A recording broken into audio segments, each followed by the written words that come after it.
did he reach them? I say, well, he's a preacher, man. And when he would be preaching, he would be giving them code messages as to what to do and where to meet. He said, well, from now on, when a nigger preaches, a white man's got to be there. Yes, they did.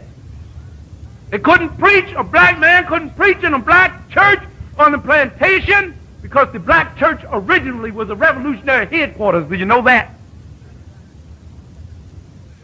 Got to get the church back to what it was. We got to redeem the church. Don't forsake it, redeem it. And there was a white man sitting there listening to the preacher, checking every word. There's a white man in black church today looking at you too. Black preacher just a preacher. White man hanging right up there on the wall, overseeing you. They've got it down to a science now. You don't have to be there in the flesh. You're going to respect that picture up there. And you're not going to do nothing to make him angry, who died for you and bled on the cross, that good white man. So, when they couldn't get the message through that way, they said, well, he's still recruiting. How is he doing it? They say he's getting to them through the singing. The songs they would sing, my Lord, what a morning, when the stars begin to fall. Come by here, my Lord, come by here. And that one that was written for sweet old Reverend Mother Harriet Tubman, lead me and guide me along the way.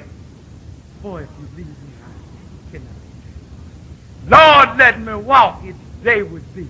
Lead me, oh Lord, lead me. And she'd feel the side of the trees where the moss was growing.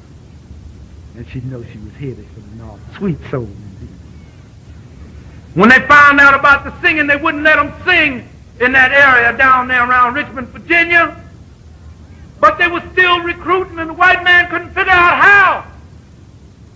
So they're doing it through the prayer. Because you know, black folks pray out loud. Lord Jesus, help me! My mother used to do that. I used to be so ashamed. Folks outside, when I was a teenager, hear my mother in the house just praying. So they passed a law that a slave could only, because you couldn't stop him from praying. You cannot stop the black man from praying. The black man is a worshipful person. Black people are spiritual people. They are going to worship their Creator in one form or another. It's their nature to do that. So they passed the law that he'd have to put a bucket over his head.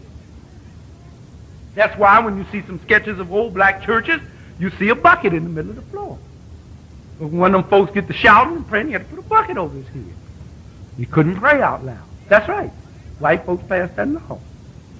Well, when they couldn't preach, they couldn't sing, couldn't pray out loud, but they were still organized. How were they doing? One day in the field, slave was picking cotton. Somebody said, you know, the time is at hand. We're ready to move now. And there's some brothers and sisters way down the road in yonder piece, many miles, that must get our message. How will they get our message? And somebody said, oh Lord, have mercy now.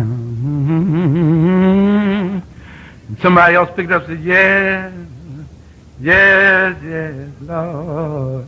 And all over everywhere, white folks were standing in awe.